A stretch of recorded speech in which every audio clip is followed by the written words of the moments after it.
So next what we have is fertilization in human beings. How the fertilization takes place in the human beings. So during sexual intercourse, the sperms will enter into the vagina of the female organism. So there, and from that the sperms will be reaches to the oviduct. So from oviduct, the one sperm will be able to reach to the egg, and they will be forming into zygote. So that zygote will be implanted in the uterus. So that after that, so zygote goes on dividing. So for that, and after forms the embryo. So after the division, it will be forming the embryo, and this embryo will be getting the nutrition from the mother's blood and from the placenta.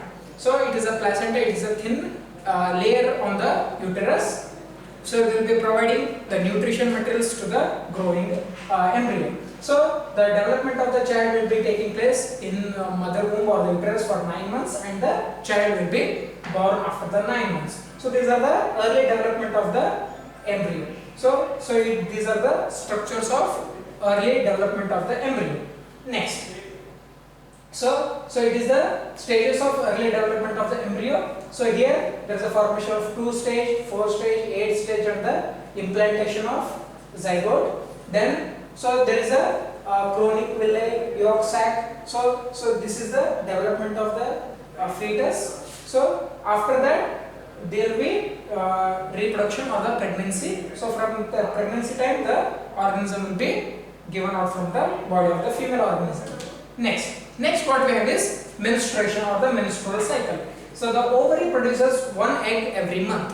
So in the menstruation or the menstrual cycle, the ovary will produce 1 egg every month, and the uterus will prepare for the receive of the fertilized egg. So every 1 month there is a production of 1 egg in the female organism, and the uterus will be prepared for the getting fertilized egg.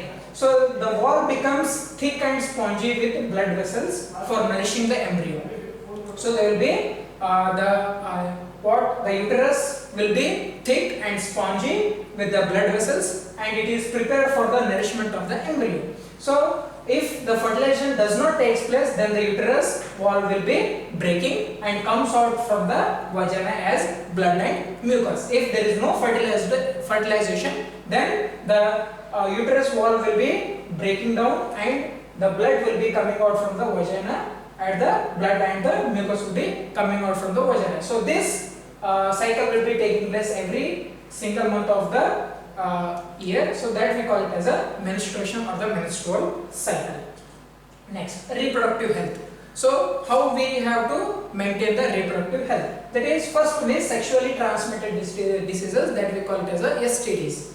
So these are the diseases which are transmitted from the sexual contact. Through the sexual contact of the different kinds of partners, people will get the sexually transmitted diseases. So they may be bacterial infections like gonorrhea and the syphilis, or the viral infections like HIV/AIDS. So these are the sexually transmitted diseases. Next, prevention of pregnancy or the contraceptive methods.